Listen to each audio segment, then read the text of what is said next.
자기의 계획을 여호와께 깊이 숨기려 하는 자들은 화 있을진저. 그들의 일을 어두운 데에서 행하며 이르기를 누가 우리를 보랴 누가 우리를 알랴 하니 너희의 패역함이 심하도다. 토기장이를 어찌 진흙같이 여기겠느냐. 지음을 받은 물건이 어찌 자기를 지은 이에게 대하여 이르기를 그가 나를 짓지 아니하였다 하겠으며 빚음을 받은 물건이 자기를 빚은 이에게 대하여 이르기를 그가 총명이 없다 하겠느냐. 오래지 아니하여 레바논이 기름진 밭으로 변하지 아니하겠으며 기름진 밭이 숲으로 여겨지지 아니하겠느냐.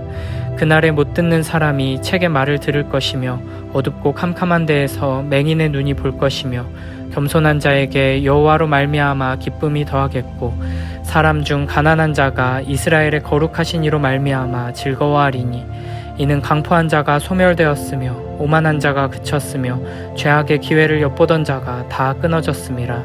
그들은 송사로 사람에게 죄를 씌우며 성문에서 판단하는 자를 올무로 잡듯하며 헛된 일로 의인을 억울하게 하느니라.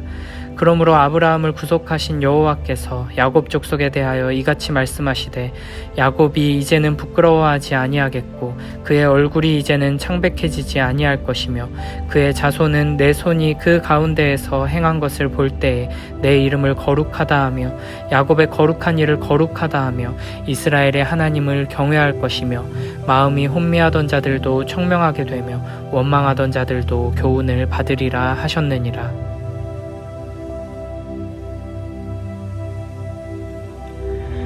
28장 1절에서 에브라임의 술 취한 자들의 교만한 면류관을 향해 화 있을진저가 선언되었고 바로 앞 29장 1절에서는 아리엘 곧 예루살렘을 향해 화 있을진저가 선언되었습니다. 그리고 오늘 본문 29장 15절에서는 세 번째로 화 있을진저가 선언되면서 계속해서 유다의 죄악에 대해 말씀하십니다. 그들은 자기의 계획을 여호와께 깊이 숨기려 하는 자들입니다. 그들은 어두운 데서 행하며 누가 우리를 보랴 누가 우리를 알랴 라고 합니다. 13절에서 하나님께서는 너희 마음이 내게서 멀리 떠났다고 지적하셨습니다. 하나님께서는 우리의 행동뿐 아니라 마음의 중심까지도 꿰뚫어 보시는 분이십니다. 그런데 지금 유다는 자기의 마음속에 있는 계획을 하나님께 숨길 수 있다고 생각하고 있습니다. 아무도 보는 이 없는 곳에서 은밀하게 일하면 하나님께서도 모르실 거라고 생각하고 있습니다. 영적으로 눈이 가려져서 하나님이 누구신지를 잊어버린 채 어리석고 한심한 모습을 보이는 것입니다. 이런 유다를 향해 16절에서는 패역함이 심하도다 라고 말하면서 유다가 얼마나 어리석고 한심한지를 토기장이와 진흙을 비유로 설명합니다. 그들의 가장 큰 문제는 자신이 진흙으로 만들어진 그릇에 불과하다는 사실을 망각한 것입니다. 피조물로서의 자신의 위치를 망각하고 창조주에 대한 경외가 사라지자 그들의 행동은 어리석고 악한 방향으로 나아가게 되었습니다.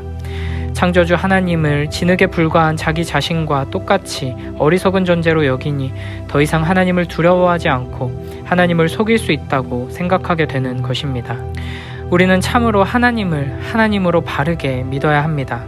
하나님은 모든 것을 창조하신 창조주 하나님이시며 전지전능하신 하나님, 무한 영원 불변하시는 하나님이시라는 것을 바르게 알고 믿어야 합니다. 이렇게 하나님을 바르게 알고 믿는다면 우리가 어디에서 무엇을 하건 하나님께서는 모든 것을 다 아시고 우리의 깊은 곳의 생각과 계획까지도 다 아신다는 것을 기억하게 됩니다. 아무도 보는 이 없을 때에도 하나님께서 항상 나를 지켜보시며 나와 함께 하신다는 것을 기억해야 합니다. 하나님께서는 우리가 하나님 말씀에 귀 기울이고 하나님을 사랑하며 예배할 때뿐 아니라 하나님을 기억하지 않고 신뢰하지 않을 때에도 하나님을 대적하며 불순종할 때에도 항상 우리와 함께 하시며 우리를 지켜보십니다.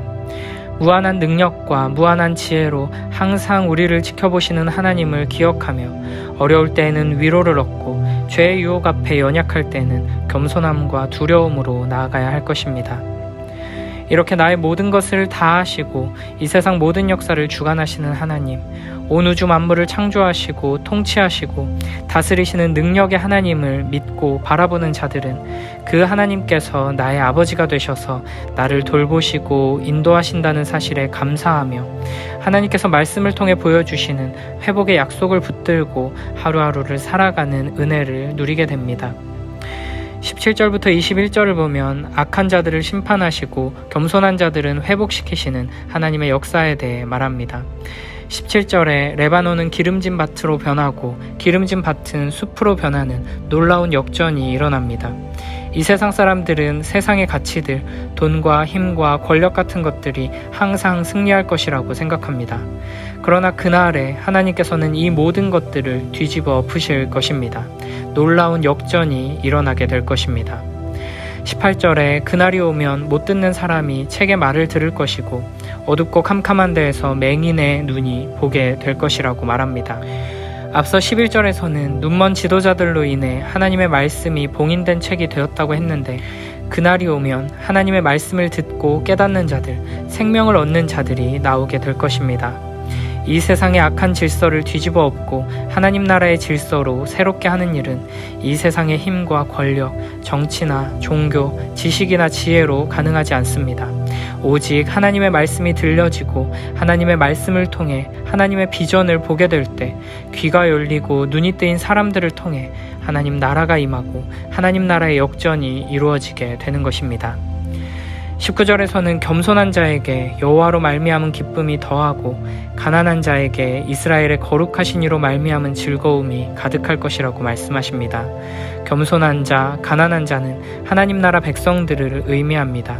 우리는 이 땅에서는 낮은 자로, 가난한 자로 나그네와 같은 인생길을 힘들고 어렵게 살아갑니다. 그러나 그날이 오면 엄청난 반전이 일어납니다. 귀가 열리고 눈이 열려서 하나님의 말씀을 보고 듣게 되면 기쁨과 감사가 넘치게 됩니다. 왜냐하면 하나님의 백성들을 위해 하나님께서 행하신 일들과 행하실 일들을 보게 되고 놀라운 은혜로 말미암아 우리가 참으로 소유한 복이 무엇인지를 확인하게 되기 때문입니다. 반면 강포한 자, 오만한 자, 죄악의 기회를 엿보던 자들은 소멸되고 다 끊어지게 됩니다. 송사로 사람에게 죄를 뒤집어 씌우고 바르게 재판하는 사람을 올무에 걸리게 하며 정당한 이유 없이 의로운 사람의 권리를 박탈하던 자들은 하나님께서 끝장내버리실 것입니다. 22절부터 24절에서는 아브라함을 구속하신 하나님께서 야곱 족속의 주 하나님께서 말씀하십니다. 아브라함을 부르시고 언약을 맺으신 하나님께서 이스라엘을 부르시고 언약을 맺으신 하나님께서 약속하신 대로 신실하게 이루고야 말 것이라고 다시 한번 확인시켜 주시며 안심시켜 주시는 것입니다.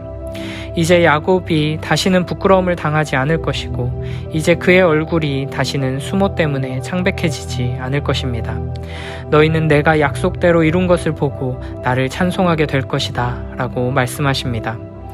하나님께서는 우리로 하여금 세상을 의지하지 않고 오직 하나님만 사랑하며 의지하도록 하기 위해서 약속하신 대로 이루시는 하나님의 신실하신 손길을 바라보도록 하십니다. 하나님의 뜻대로 아름답게 완성될 그날을 바라보게 하십니다.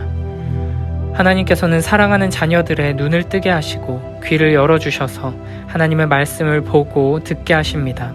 하나님의 말씀을 통해 지금도 살아 역사하시는 하나님을 바라보며 의지하게 하시고 장차 이루실 하나님 나라를 소망하며 붙들게 하십니다.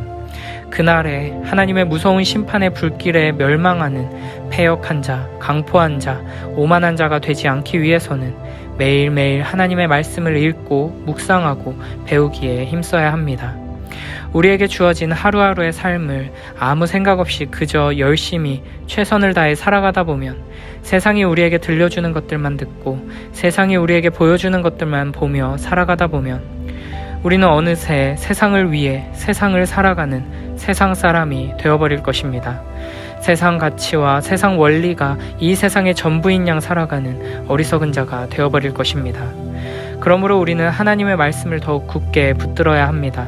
하나님의 말씀을 통해 우리 눈앞에 펼쳐진 현실보다 더 확실한 소망이 있음을 계속해서 확인해야 합니다. 우리를 지으시고 선택하시고 구원하신 하나님께서 지금도 우리를 위해 일하고 계십니다. 그리고 그날에 우리를 향한 하나님의 뜻과 계획을 완성시키시고 우리로 하여금 영원한 기쁨의 찬양을 부르게 하실 것입니다.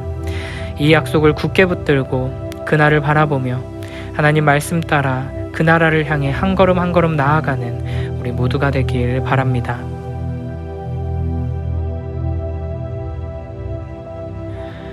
아, 너희가 비참하게 되리라. 자기의 흉계를 야훼께 감쪽같이 숨기려는 자들아, 누가 우리를 보랴, 누가 우리를 알아보랴 중얼거리면서 어둠 속에 몸을 숨기고 못하는 짓이 없는 자들아, 너희가 어림도 없는 짓을 하는구나. 옹기흙이 어찌 옹기장이와 같은 대접을 받겠느냐.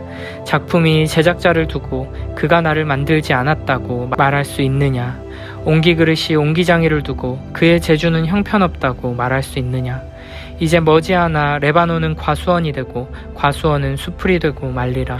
그날 귀머거리는 책 읽는 소리를 듣고 캄캄하고 막막하던 소경도 눈을 떠 환히 보리라. 천대받는 자들은 야훼 앞에서 마냥 기쁘기만 하고 빈민들은 이스라엘의 거룩하신 이 앞에서 흥겨워하리라. 폭군은 없어지고 빈정대던 자들도 사라지고 눈에 불을 켜고 나쁜 일을 찾아다니던 자들도 간데없이 되리라. 그들은 입을 놀려 남에게 누명을 씌우고 성문에서 시비를 가리는 재판관을 올가미로 걸어 넘어뜨리고 정직한 사람의 송사를 아무 근거 없이 물리치던 자들이다. 그러므로 아브라함을 구원하신 야곱 가문의 하나님 야훼께서 말씀하신다. 야곱이 이제는 부끄러움 없이 나서고 얼굴이 창백하게 되는 일도 없으리라. 그들 가운데서 나의 손이 이룬 일을 보고 내 이름을 거룩하게 찬양하리라. 야곱의 거룩한 일을 신성하게 기리고 이스라엘의 하나님을 두려운 마음으로 공경하리라. 마음이 비뚤어진 자들도 슬기를 깨치고 불평하던 자들도 사람된 도리를 터득하리라.